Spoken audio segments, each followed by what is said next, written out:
નમસ્કાર મિત્રો, આજે સીધું ને સટમાં આપણી સાથે દિલીપભાઈ પટેલ, વરિષ્ઠ પત્રકાર તંત્રી, અને પ્રવીણ આહિર, જે ખેડૂતોના પ્રશ્ને છે ને જીએસટીવી ઉપર ખૂબ ચર્ચા કરે છે, ડિબેટ કરે છે ખેડૂતોના હિતમાં. એટલે અમે એમને ઘણી વખતે ખેડૂત નેતા પણ કહીએ છીએ. ના સાહેબ, નેતા રહેવાનું. પત્રકાર છે જીએસટીવી ના. એ બંને મહાનુભાવો આપણી સાથે જોડાયા છે.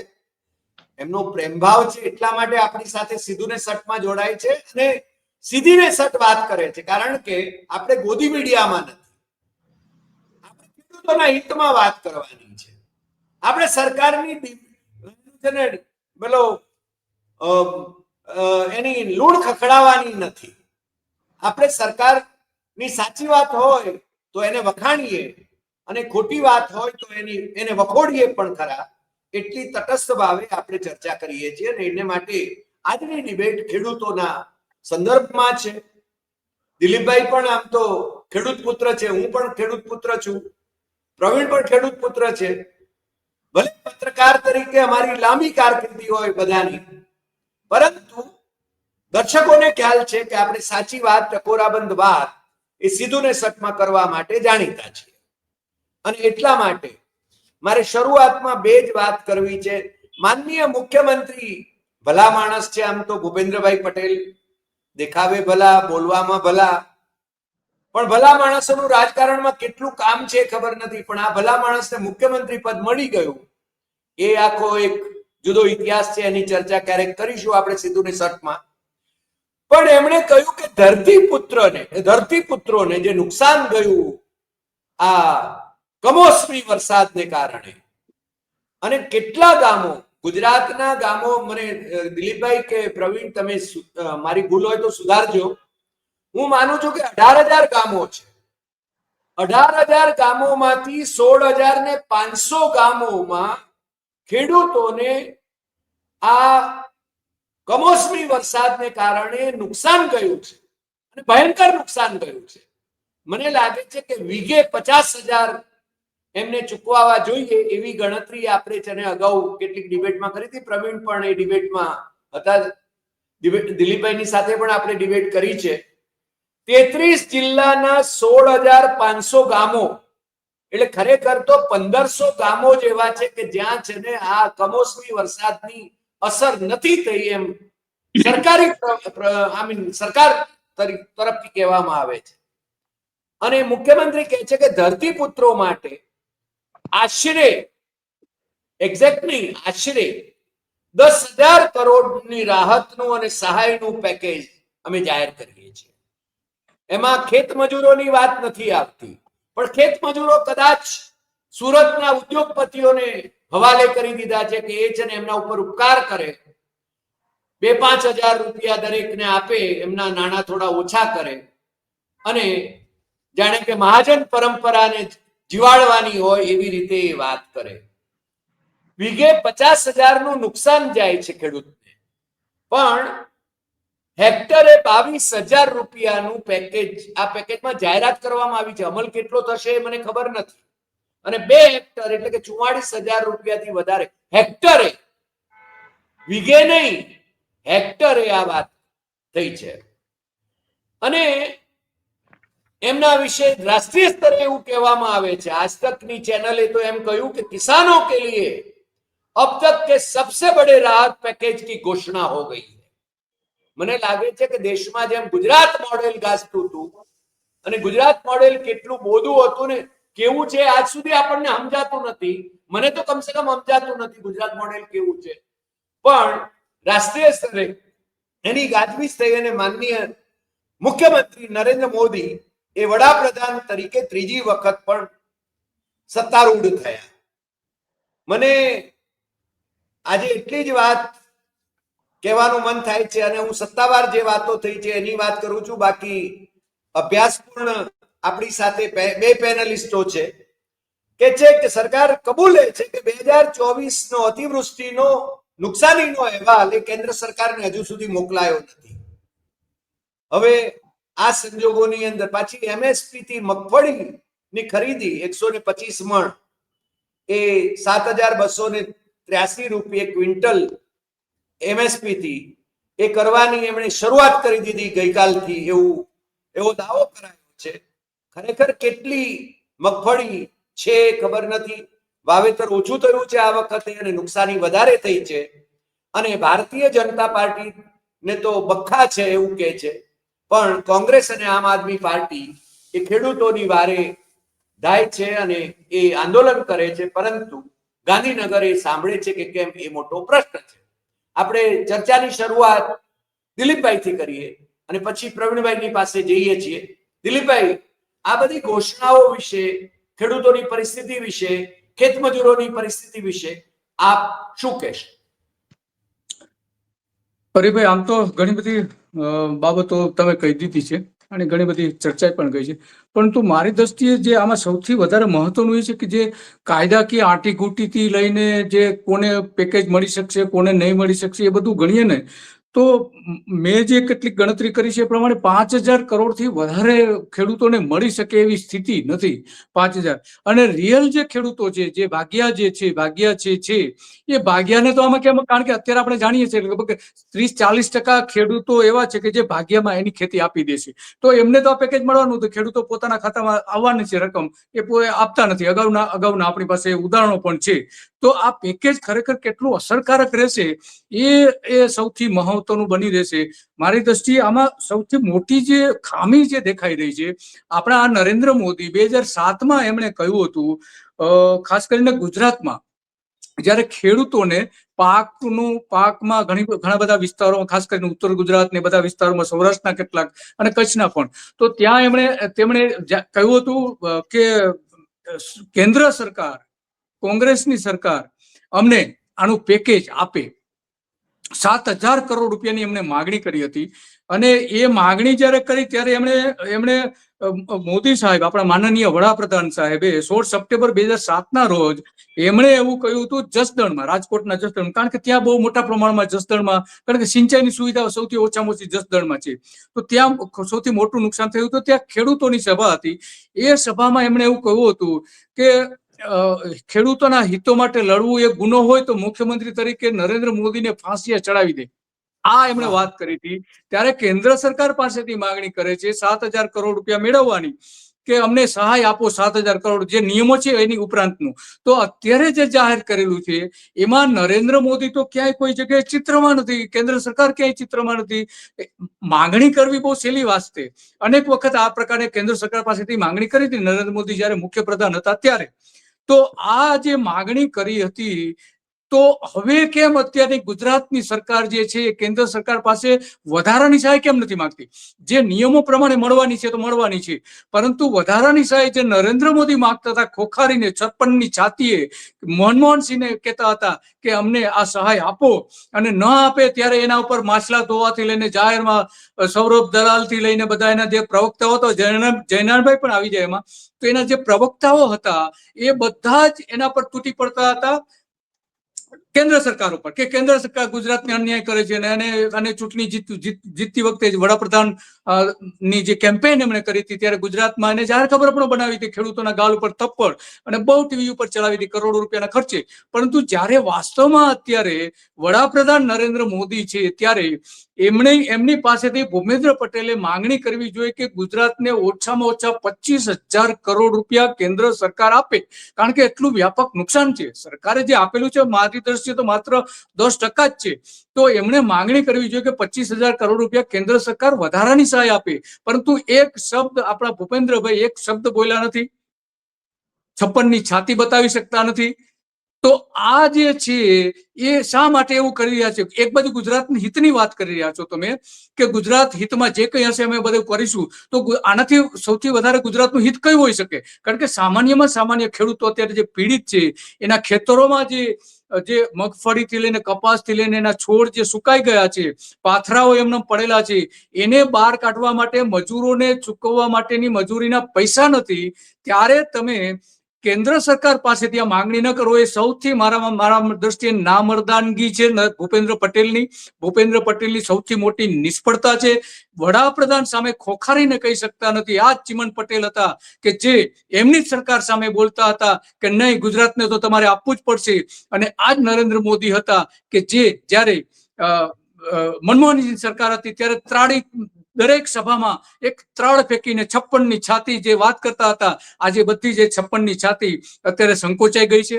એક શબ્દ બોલતા નથી. બોલવાનું તો ઠેકર્યું, પરંતુ કેવડિયામાં જે એકતા પરેડ હતી, આપણે સામાન્ય રીતે અત્યાર સુધી આપણી બે દેશમાં બે પરેડ થતી હતી, 15મી જાન્યુઆરી અને 26મી જાન્યુઆરી અને 15મી ઓગસ્ટ. હવે આ એકતા પરેડ નામનું નવું તૂત શરૂ કર્યું છે, ત્યાં સલામી આપે છે ને તોપ ને આ બધું ઘણું બધું કરીને ગયા, પરંતુ એક શબ્દ ખેડૂતો ઉપર નથી બોલ્યા. ખેડૂતો ઉપર બોલવાનું તો બાજુ પર રહ્યું, પરંતુ ત્યાં એમને આ જે ખેડૂત પીડિતો હતા એની ખબર અંતર પૂછવા પણ નથી ગયા.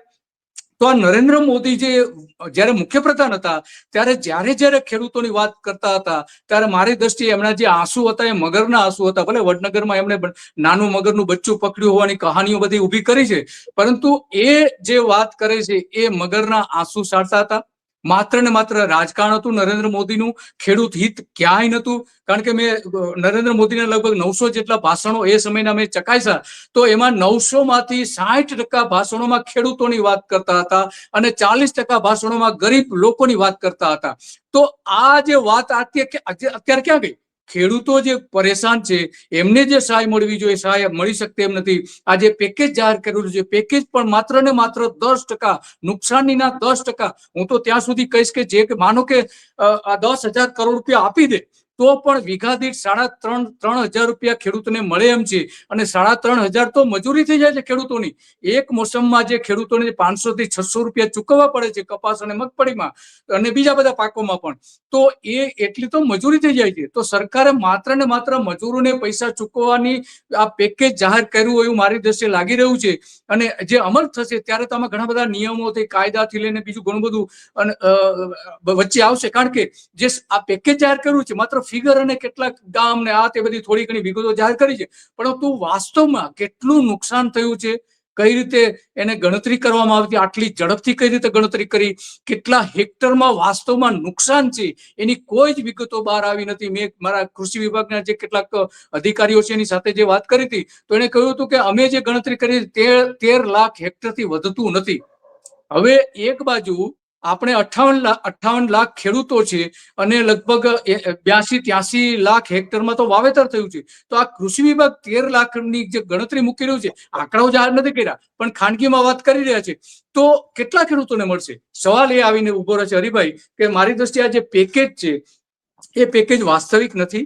ખરેખર તો 1 લાખ કરોડ રૂપિયાનું પેકેજ હોવું જોઈએ. જે રીતે નુકસાન થયું છે, નુકસાન આ એક તબક્કામાં થયું છે એવું નથી, 3 તબક્કે નુકસાન થયું છે ખેડૂતોને. ચોમાસા પહેલા નુકસાન થયું, ચોમાસા દરમિયાન નુકસાન થયું અને ચોમાસું પૂરું થયા પછી પણ નુકસાન થયું. આપણે જાણીએ છીએ નોરતામાં અને દિવાળી ઉપર પણ વરસાદ પડેલો હતો જ્યારે ખેડૂતોને જરૂર નથી ત્યારે પણ. તો આ જે નુકસાનના તબક્કો, આ એક તબક્કો નથી, આવા 3 તબક્કાઓ છે અને 3 તબક્કાનું સંયુક્ત રીતે ખેડૂતોને જે નુકસાન થયું છે મારી દ્રષ્ટિએ ઓછામાં ઓછા 1 લાખ કરોડ રૂપિયાનું નુકસાન થયું છે અને સરકાર એને માત્ર 10% આપી રહી છે. જી હરિભાઈ. દિલીપભાઈ, આપની એ વાત સાથે હું સંમત છું. મતલબ કે સરકારી આંકડાઓ જે જાહેર કર્યા છે એમાં છે ને ક્યાંક મેં વાંચ્યું કે 42 લાખ હેક્ટર જમીનના વાવેતરને નુકસાન થયું છે એવું. પણ આપણે પ્રવીણભાઈની પાસે જઈએ કારણ કે પ્રવીણભાઈ એ અપડેટેડ રહે છે, સરકારની અંતરિયાળ માહિતી પણ પ્રવીણ મેળવી શકે છે. એટલે પ્રવીણ, આપ શું કહેશો આના વિશે? 42 લાખ હેક્ટરથી વધુ. હા, ખુલીને સાહેબ. આપણે શું છે, આપણે પત્રકાર છીએ, નેતા નથી. નેતાઓ આજકાલ રેલીઓ અને સભા કરે છે, પંચાયતો કરે છે. પત્રકારોની પંચાયત હોય. આપણે ખેડૂત પુત્રો છીએ. ના એટલે હું ના તો નેતાઓને પણ થોડી ખોખારો ખાઈને કેવું પડે ને કે પંચાયત મહાપંચાયતમાં, હા એ શરૂ છે. પણ 42 લાખ હેક્ટરથી વધુ જે આંકડો આપે છે કૃષિ મંત્રી અને સરકાર, 16,500 ગામડા જે તમે વાત કરી, પણ એમાં કયા કયા ગામડા? હું ગઈકાલે રાત્રે 11:30ની વાત હશે, એક વ્યક્તિ મળે છે મને નીચે, મારા મિત્ર સાથે ઉભો હોઉં છું. અચાનકથી એ વ્યક્તિ મને કહે છે તમે ટીવી પર આવો છો, સ્ક્રીનશોટ બતાવે છે, ખેડૂતો વિશે બોલો છો, આ છે તે છે. એ વ્યક્તિ 25 વીઘાનો ખાતેદાર છે, વિઠલાપુર, હાર્દિક પટેલનો મત વિસ્તાર. એને એમ કીધું સાહેબ અમારું ગામ છે કે નહીં, જોજો. હવે એ તો એજ્યુકેટેડ હતો, અહીંયા રહીને જોબ કરે છે, પણ એને પાક નુકસાની છે 25 વીઘામાં. મને કે અમારું ગામ છે કે નહીં. હવે આ જે 16,500 ગામડાઓની વાત કરવામાં આવે છે, કોઈ પાસે એ તમામ ગામના નામ છે અથવા તો શું સરકારે ઓફિશિયલ પ્રેસ નોટમાં જાહેર કર્યું છે કે જાણે કે એક જિલ્લો છે તો એક જિલ્લાના આટલા તાલુકાના આટલા ગામ એમાં નુકસાની છે? મતલબ કે તમે એક આંકડો આપી દીધો. સર્વેની તો વાત છે જ નહીં, પંચરોજ કામ થયું હતું, 33% આંકડો ફિક્સ હતો. મેં પહેલા જ કહ્યું, મારી પાસે ડેમો પણ પડ્યો છે કે તમારે પંચની સહી કરી દો, 33%થી વધુ નુકસાન છે, જેટલું હોય એટલું. લમસમ જ ચાલે છે સાહેબ. બાકી તો બિહારમાં ચૂંટણી પહેલા 30,000 કરોડ આ રીતે જાહેર ન થઈ જાય. અહીંયા હોત તો દૂર વાત હોત, અહીંયા પણ થઈ ગયા હોત. હવે આ બધી વસ્તુ વચ્ચે સાહેબ લમસમમાં છે ને, સૌરાષ્ટ્રમાં વધુ 2 ખેડૂતોએ જીવન ટૂંકાવ્યું છે. સૌથી ચિંતાજનક બાબત એ છે. ખેડૂતોની અને જે સભાની ખતરનાક બાબત. આત્મહત્યા અને મોદી આત્મહત્યા પર રાજકારણ કરી રહ્યા હતા, વિદર્ભ જતા હતા. અને હા, વિદર્ભ જતા હતા, કારણ કે મહારાષ્ટ્રમાં પણ સૌથી હાલત ખરાબ છે ને, અહીંયા પણ આંદોલન ચાલી રહ્યું છે. જે જસદણની વાત કરે છે સાહેબ 2007ની દિલીપભાઈ, એ વિછિયા તાલુકાના રેવાણિયા ગામના જે ખેડૂત છે અને કોટડા સાંગાણી તાલુકાના ખેડૂત છે.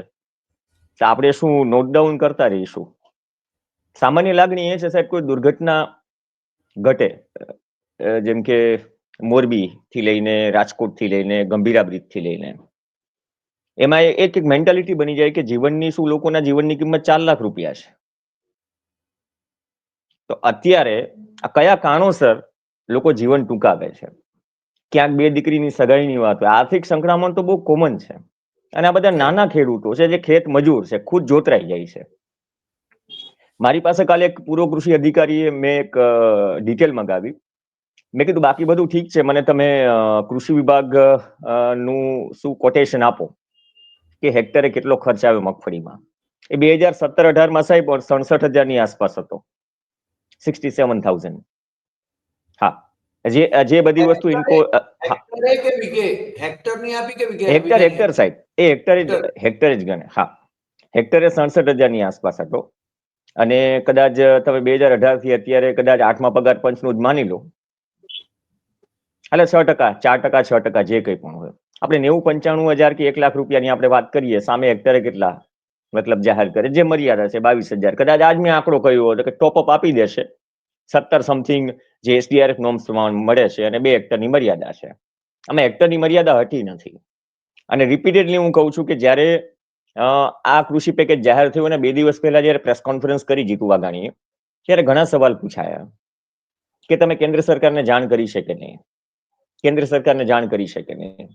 ભૂતકાળમાં વાવાઝોડા સમયે કરી હતી ને આઈ થિંક 10,000 કરોડની આસપાસની વાત હતી અને 1,000 કરોડની આસપાસ આપ્યા. એટલે મોસાળમાં જમણ અને માપી રસનારી, આપણે જે કહેવતની વાત કરીએ છીએ એ આપણી સામે છે. અને આ ઓન રેકોર્ડ બધા જ નિવેદન મળી જશે. તાવતે આઈ થિંક હું ના ભૂલતો હોઉં તો તોકતે તાવતે વોટેવર, જે વાવાઝોડામાં સૌથી વધારે નુકસાન હતું ત્યારે 10,000, Dilipbhai if I am not wrong, 10,000 કરોડની આસપાસની માંગ કરી હતી કેન્દ્ર સરકાર પાસે. કેમ કે બહુ વધારે સ્થિતિ ખરાબ હોય તો કેન્દ્ર સરકાર પાસે પણ હાથ લંબાવી શકે છે. શું સરકાર અત્યારે એ પ્રમાણની સ્થિતિમાં નથી? અને જે દેવું માફ કે ધિરાણ માફ કરવાની વાત ચાલે છે સાહેબ, 56,000 ની આસપાસ જો પ્રત્યેક ખેડૂતના માથે દેવું હોય તો નીચેથી રિપોર્ટ્સ એવા પણ મળે છે કે એવું નહીં કે તમે પૂરેપૂરું માફ કરી દો, પણ જેટલું થાય એટલું. સરકાર શું એ સ્થિતિમાં છે? આ 10,000 મતલબ જો ઐતિહાસિક આ પેકેજ ગણાવાતું હોય તો નુકસાની પણ ઐતિહાસિક છે. આમાં અનુભવ કરવાની જરૂર નથી. અને હવે વાત આવી ચલો જમીન પર નેતાઓની, આ સાહેબ કરવી જરૂરી છે. પ્રતાપ દુધાત અને આપણા ધાનાણી સાહેબ જે એક અલગથી યાત્રા કરતા હતા, એ તો એનું પહેલેથી એનું પ્લાનિંગ હતું. એમાં એક જો ઓડિયો ક્લિપ સંભળાવે છે મહેશ કસવાલાની ખેડૂતની, ઓડિયો ક્લિપ સંભળાવીને એક ખેડૂત વાત કરે છે, બધાએ સાંભળેલી જ છે. કંઈક એ લોકો પ્રતાપ દુધાતની યાત્રામાં ગયા હશે અને મહેશ કસવાલા કે આ તમે ઠીક ન કર્યું એમ. એટલે એમ કહ્યું કે અમારે રાજકીય લેવા દેવા નથી, કાલ સવારે અમે પણ એટલા જ લોકો લઈને આવી જાય એમ. એ ઓડિયો ક્લિપ સંભળાવે છે. એટલે હવે આમાં પરિસ્થિતિ એ થઈ ગઈ કે 3 પક્ષ જે છે મેદાન ઉપર છે આ જ મુદ્દે. એટલે કોઈ ઠેકો લીધો છે, આ સવાલ કરી રહ્યા છે નીચેથી લોકો. એમના પ્રશ્નોના નિરાકરણમાં રસ છે. બાકી 4 થી 5 ખેડૂતો આત્મહત્યા ન કરતા હોય 10 દિવસમાં સાહેબ. એટલે તમે 90,000 ની આસપાસ પકડી લો અત્યારે થોડું મોંઘવારી પ્રમાણે. ભથ્થું તો સરકારી કર્મચારીઓને દર વર્ષે મળે છે, પેન્શનર્સને મળે છે, ખેડૂતોને મળતું નથી. તો આજે ડિફરન્સ છે 22,000 થી તમે ગણો ને 78,000. આ 78,000 નો ડિફરન્સ ભરપાઈ કોણ કરશે? એને નવા જૂની જ કરવાની ધિરાણમાં. આ વખતે ધિરાણ લીધું, એનાથી બધી મહેનત કરી, પછી ધોવાઈ ગયું, એ લોસમાં જ છે ને. દેવું વધી રહ્યું છે. ઘી તમે પીવો કે ન પીવો, અને કેવું પીવો છો ને કેવું મળે છે એ બીજા નંબરની વાત છે, પણ દેવું તો વધી જ રહ્યું છે ને સાહેબ. પ્રવીણ, ઇન્ટરપ્ટ કરું છું, પણ એટલા માટે કે ખેડૂતોના દેવા માફ કરવામાં ભારતીય જનતા પાર્ટીની સરકારને તકલીફ છે, પણ ઉદ્યોગપતિઓના 16 લાખ કરોડ કરતા પણ વધારે દેવા માફ કર્યાની સંસદમાં માહિતી આપવામાં આવે છે આ જ સરકાર દ્વારા. પેલા રાઇટ ઓફ શબ્દ હતો, વેવ ઓફ કરી દીધો. અને એ જ સંસદમાં નિર્મલા સીતારમણ લાસ્ટ જે લોકસભા સત્ર છે એમાં જે ધિરાણ છે, ધિરાણની રકમ વધારવાની વાત કરે છે. વિસાવદરનું પણ મેં કીધું, એ ધિરાણ એડવાન્સમાં આપી દીધું ચૂંટણી જીતવા માટે ભાજપના ઉમેદવારે. ચૂંટણી રેલીઓમાં ઓન રેકોર્ડ છે. હા, અને પછી આપણે એના ઉપર શો પણ કર્યો હતો. હા, અને પછી ઉઘરાણીની નોટિસ જાય છે. એટલે એવું પણ થાય છે. પણ સાહેબ સવાલ એ છે કે આ સોલ્યુશન આમ આવશે ક્યાં સુધી તમે આપતા રહેશો? એમ 10,000 કરોડ, 15,000 કરોડ જાય છે તો જનતાના ટેક્સમાંથી ને. સરકારની તિજોરીમાંથી જે પ્રીમિયમ જવું જોઈએ પ્રીમિયમ ગયું હોત તો વીમા કંપનીઓની વાત હોત. આજે આજની પરિસ્થિતિ નથી. મને હમણાં એક બહુ ઇન્ટરેસ્ટિંગ વાત, કદાચ દિલીપભાઈને જાણમાં હશે કે ખ્યાલ નહીં, મને ગઈકાલે ફોન આવે છે. સમસ્યા સાહેબ નાના ખેડૂતો સાથે મોટા ખેડૂતોની, જેને ખેતી લાંબી છે અને ખાલી ખેતી ઉપર નિર્ભર છે. હવે એને બધું જ ધોવાઈ ગયું, બહુ શક્યતા ઓછી, પણ 100 વીઘાનો ખાતેદાર હોય અને 100% નુકસાની હોય તો ઇનપુટ કોસ્ટ કેવડી મોટી થાય. એને 2 હેક્ટરની મર્યાદામાં જ મળશે. જામનગરમાં હા સાહેબ 2000 ની આપણે ન્યાયની વાત કરીએ છીએ ને, પ્રક્રિયા કેવી છે. 2000 ની સાલમાં પાક નુકસાની કે સરકારની સહાય માટે આઈ થિંક 6 મહિના પહેલા સુપ્રીમ કોર્ટમાંથી જજમેન્ટ આવ્યું. એ જજમેન્ટ હું શોધી રહ્યો છું. વર્ષ 2000 ની સહાય 2025 માં ચૂકવાય છે. હા, 25 વર્ષે. હા, સરકારો આવતી રહે જતી રહી, કેન્દ્રમાં ફરી ગઈ સરકાર 2 વખત. 25 વર્ષ થયા. એમાં ઘણાના શું છે, જેમ કે મારું ગામ છે તો અમારે સેન્ટ્રલ બેંક સૌથી જૂની છે, 1300 ખાતેદારો છે. એને તો ખબર જ નથી. એક વ્યક્તિનો મને ફોન આવે છે, હું એ જજમેન્ટ અને પરિપત્ર કઢાવવાનો પ્રયત્ન કરું છું. આ ફેક્ટ વાત છે. આમાં કોઈ કારણ કે 25 વર્ષે જો તમને આ મુદ્દે જો લડાઈની વાત હોય, કદાચ આ માંગ કરી રહ્યા છે આજકાલ જે સભાઓ થઈ રહી છે. અને બીજો મુદ્દો એ જે ખરેખર બહુ ગંભીર છે, જ્યાં હું વાત કરું, મને 2022માં પણ સામે ધ્યાને આવ્યો હતો. સાહેબ આ બધી સહાય કે બધી સરકારી યોજનાનો લાભ ક્યારે મળે? આધાર કાર્ડ હોય ત્યારે. હજુ એમના નામે જ જમીન છે કે મજૂરી કરીને ઘણી વખત તમને છે ને 10 આંગળીના સાહેબ ફિંગરપ્રિન્ટ ના આવે. એ પરિસ્થિતિમાં આધાર કાર્ડ જેના નીકળતા નથી, જેના આધાર કાર્ડ છે નહીં, એ આધાર કાર્ડ વગર તમે સહાય માટે પણ એપ્લાય ન કરી શકો, ટેકાના ભાવે મગફળી માટે પણ અપ્લાય ન કરી શકો, અને પીએમ કિસાન સન્માન નિધિ જે સન્માન 6,000 અપાય છે વર્ષે, એનાથી આગળ તો આપણે વિચારતા નથી, એના માટે પણ તમે અપ્લાય ન કરી શકો. એવો વર્ગ કેટલો? આ છેલ્લા 5 વર્ષથી બહુ મોટો પ્રશ્ન છે. એ વર્ગને શું જસ્ટિફાઈ કર્યો અથવા એને વૈકલ્પિક ઓપ્શન આપ્યો? એક વિકલ્પ તો આપવો પડે.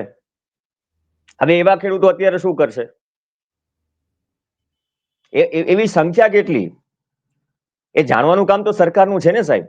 એબ્સોલ્યુટલી. અને ઘણી હશે, તમે ભલે 5,000 પકડો કે 10,000 પકડો, પણ એ 10,000 પણ જો નાના ખેડૂત હોય તો એ સરકારી લાભોથી વંચિત હોય, યોજનાઓથી વંચિત હોય. નહીં, 10,000 નહીં, ઘણી મોટી સંખ્યા હશે પ્રવીણ. ના સાહેબ, આ તો હું ઉદાહરણ આપું છું. હા. ભલે ને 10,000 જ હોય, પણ એ નક્કી થયું કોઈ ડોક્યુમેન્ટ વગર સહાય નથી મળતી. અને બીજી વાત એ છે કે તમે 22 લાખ હેક્ટરમાં સાહેબ, 22 લાખથી વધુ હેક્ટરમાં મગફળીનું વાવેતર થયું છે. આ સૌરાષ્ટ્રની બધા વાતો કરે સાહેબ, 16 લાખથી વધુ હેક્ટરમાં વાવેતર મગફળીનું માત્ર સૌરાષ્ટ્રમાં છે.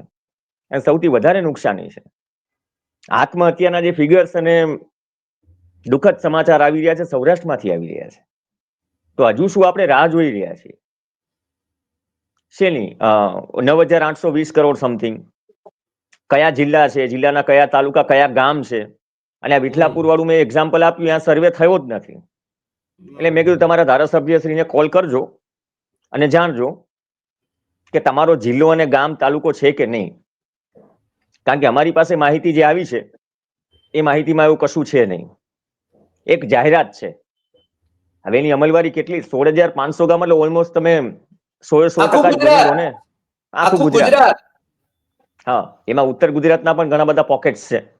નહીં, બનાસકાંઠાના બબે મિનિસ્ટર્સ, પ્રદેશ પ્રમુખ સત્તા પક્ષના, વિધાનસભાના સ્પીકર, અને છતાં ત્યાં પરિસ્થિતિ બહુ જ કફોડી છે. આપણે એક એપિસોડ કર્યો હતો દિલુ સાથે, દિલુ ચૌધરી સાથે.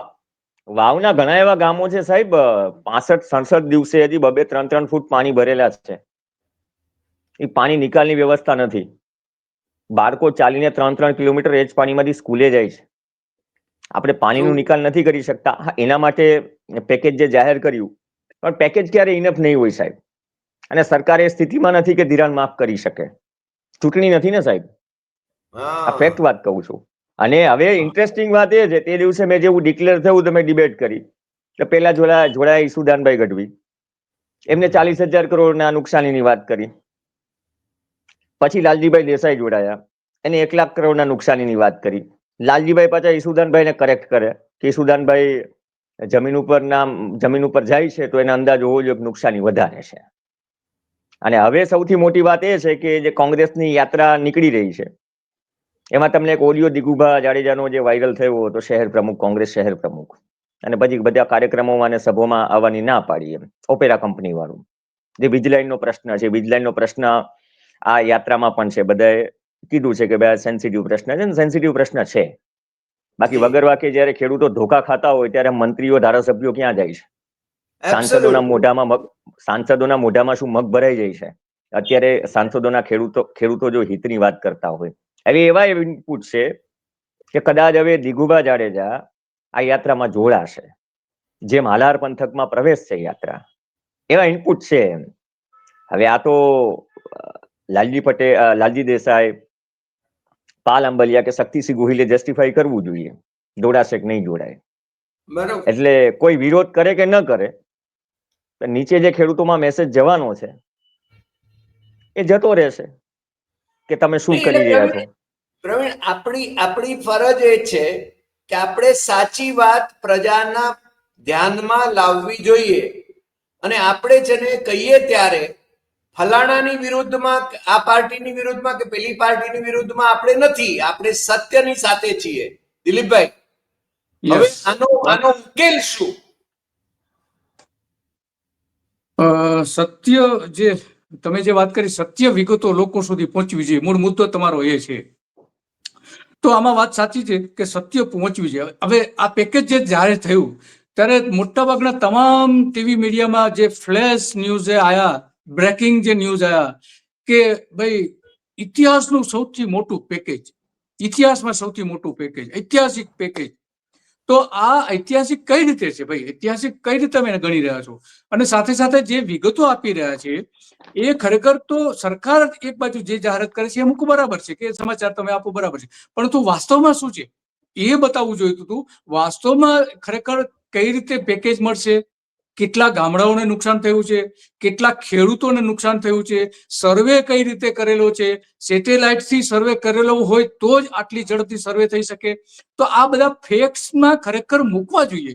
એમાં તો મને લાગે છે કે દિવ્ય ભાસ્કર પ્રિન્ટમાં કંઈક અંશે વધારે નથી આપ્યો, પણ 3 કે 4 મુદ્દાઓ એ લોકોએ મૂકવાની કોશિશ કરી હતી. બાકી તમામ જે ટીવી મીડિયા જુઓ અને જીએસટીવીમાં કંઈક અંશે બતાવવાનો પ્રયત્ન કરવામાં આવ્યો હતો ડિબેટમાં, ખાસ કે ભાઈ ખરેખર કઈ રીતે અમલ થશે. તો આ જ્યારે સમાચાર આવતા હોય છે ત્યારે પત્રકારોની પહેલી ફરજ બને છે કે સરકાર જે કંઈ કહે છે એ તમે મૂકો, બરાબર છે, પરંતુ વાસ્તવિકતા શું છે એ પણ એની સાથે સાથે મૂકો. જ્યારે કોઈ એક પક્ષની ટીકા કરે છે ત્યારે તમે બીજા પક્ષનું વર્ઝન લઈને મૂકો છો, તો એમાં ખેડૂતોનું વર્ઝન હતું ક્યાંય જ નહીં, એક પણ જગ્યાએ નહીં. તો આ જે પત્રકારો જે અત્યારે ગાંધીનગરનું જે રિપોર્ટિંગ કરી રહ્યા છે, માત્ર એક પક્ષીય કરતા સરકાર પક્ષીય જ રિપોર્ટિંગ આવી રહ્યું છે. વાસ્તવિકતાથી ઘણું બધું દૂર છે. એના કારણો માત્ર પત્રકારો છે એવું નથી, માલિકો પણ હોઈ શકે છે. માલિકોના કારણે પણ પત્રકારો એવું ન કરી શકતા હોય. તો વાસ્તવમાં સ્થિતિ શું છે એ રજૂ કરવી જોઈએ. તટસ્થતા રાખવી જેટલી બને એટલી રાખો. સંપૂર્ણપણે તટસ્થતા રાખી શકીએ એવી શક્યતાઓ અત્યારે નથી, પરંતુ જ્યાં સુધી જેટલી વિગતો તમારી પાસે અવેલેબલ છે પ્રશ્નો પૂછીને આ તે રજૂ કરો. પરંતુ એ બાબતો હવે નથી જોવા મળતી અને પ્રધાનો પણ જવાબ નથી આપતા. પહેલાના પ્રવક્તા પ્રધાનો હતા અને બીજા બધા પ્રધાનો જે હતા એને પ્રશ્નો પૂછી શકતા હતા. પ્રશ્નો જ્યાં સુધી આપણા પૂરા ન થાય ત્યાં સુધી પત્રકાર પરિષદ પૂરી થવા નતા દેતા પત્રકારો કે ભાઈ તમે પત્રકાર પરિષદ શરૂ કરો છો એ તમારો હક છે, પરંતુ પૂરી કરવી કે નહીં એ પત્રકારનો હક છે. એ રીતે પત્રકારો પણ પ્રશ્નો પૂછતા હતા, પણ અત્યારે પત્રકારો બહુ પ્રશ્નો પૂછતા નથી અને જે આવે છે એ મૂકી દે છે. તો આ જે વાસ્તવિકતા જે રજૂ કરવી જોઈએ, સત્ય જે રજૂ કરવું જોઈએ એ નથી થઈ શકતું. હરિભાઈ જી. રાઈટ. પ્રવીણ, આનો હવે તમારી દ્રષ્ટિએ, કારણ તમે તો ખૂબ અભ્યાસી છો આ બાબતમાં, આનો ઉકેલ શું? ખેડૂતોને ન્યાય મળે એને માટે શું કરવું જોઈએ? સાહેબ, સરકાર જો આર્થિક રીતે સ્થિતિમાં ન હોય તો પછી જે યોજનાઓ છે મિનિમમ ઇન્વેસ્ટમેન્ટ સાથે, એમાં ખેડૂતોનું પણ શેરિંગ છે, કેન્દ્ર રાજ્ય સરકારનું પણ શેરિંગ છે. સરકારે સ્વીકારવું જોઈએ કે અમે પ્રધાનમંત્રી ફસલ વીમા યોજનાની અમલવારી નથી કરાવી શકતા. મેજોરિટીમાં બીજેપી 160+ સીટ છે. 160+ ને આપણે મજબૂત જે શબ્દ વાપરીએ, મેં આ શબ્દ વ્યાસ સાહેબની ડિબેટમાં વાપર્યો હતો કે મેં આ મજબૂતની વ્યાખ્યા શું કરવી એમ. 160 થી વધુ સીટ છે. દેશનું એકમાત્ર એવું રાજ્ય કે જ્યાં કોઈ પાર્ટી, સત્તાધારી પાર્ટી, બીજેપી અત્યારે સત્તામાં છે, પોતાના દમ પર સત્તામાં છે 3 દાયકાઓથી, અને કેન્દ્રની કોઈ યોજના જો અમલવારી ન કરાવી શકે, આ નુકસાની તેની પણ છે ને. આ નુકસાની 2016 થી 2020 વચ્ચેની પણ છે. અને સૌથી માઠું ત્યારે લાગે 2019માં. આ છેલ્લા 4 પેકેજની તો વાત કરીએ જ અમલવારીની, પણ 2019માં જ્યારે વીમા કંપનીઓ હતી એ સમયે 3700 કરોડ સમથિંગ રાજ્ય સરકારે પેકેજ જાહેર કર્યું હતું. વીમા કંપની હોવા છતાં, મતલબ કે રાજ્ય સરકાર સ્વીકારે છે કે નુકસાન છે. અને એવી તો શું મજા આ વીમા કંપનીઓની કે ત્યારે એ લાલિયાવાડી કરે સહાય આપવામાં. મતલબ કે પ્રીમિયમ ભર્યું છે રાજ્ય સરકારે, કેન્દ્ર સરકારે ખેડૂતોના ખિસ્સામાં ગયું છે. અને એ સમયે વીમા કંપનીઓ રાજ્ય સરકાર કરતા પણ ઓછી સહાય આપે તો આમાં ચાલે છે, સરકાર ચલાવે છે કોણ? 2019ની છેલ્લે 2020માં બંધ થઈ. 2020માં બંધ થઈ. તમે પ્રીમિયમનો આંકડો લગાવશો સાહેબ, પ્રધાનમંત્રી દિલીપભાઈ કહેવા માંગે સરકાર ચલાવે છે કોણ? દિલીપભાઈ કહેવા માંગે છે અત્યારે ભૂપેન્દ્રભાઈ તો માત્ર મોરું છે. ખરેખર એની પડદા પાછળ તો દિલ્હી છે. આપણા અમિત શાહ જે એ સરકાર ખરેખર તો એ ચલાવે છે. હવે હર્ષ સંઘવીને ધીમે ધીમે આગળ કરી રહ્યા છે. એટલે કે ખરેખર વાસ્તવમાં જે સરકાર ચલાવે છે એ સરકાર નથી ચલાવતા, પડદા પાછળ બીજા ચલાવી રહ્યા છે. જી. પડદા પાછળની વાસ્તવિકતા, પડદા પાછળની વાસ્તવિકતા એ છે ને સાહેબ, 2000 તમે 16 થી જ ગણી લો. મેં એટલા માટે 2000ની એ ઘટના યાદ દેવડાય કે 25 વર્ષે સુપ્રીમ કોર્ટમાંથી આદેશ આવે અને બેંક મંડળીઓને એ નુકસાની ચૂકવે. તો આપણે આ પ્રક્રિયા આ કોના ભરોસે છે? ખેડૂતો એના ખર્ચે ગયા છે. પ્રવીણભાઈ, આપણે ગુજરાતની વાત કરીએ. વિજય રૂપાણી મુખ્યપ્રધાન હતા ત્યારે જે ખેડૂતોને વળતર ચૂકવવાનું હતું, નુકસાની વળતર, એ આજે નથી ચૂકવાયું ઘણા બધા ખેડૂતોને. તો આ વરવી વાસ્તવિકતા છે. હા, એમાં છે ને મહેશ, ચર્ચામાં કહ્યું હતું હા. મહેશ કસવાલા ત્યારે પ્રવક્તા તૌર ઉપર હતા, અત્યારે ધારાસભ્ય છે. ત્યારે મેં એને સવાલ કર્યો હતો, મેં કીધું અમુક એવી કમ્પ્લેન્સ છે મને ક્યારે કમ્પ્લેન જ હોય છે, મેં પોઝિટિવલી જ કહું છું ને, સોલ્યુશન આવશે, વાહવાહી સરકારની થશે.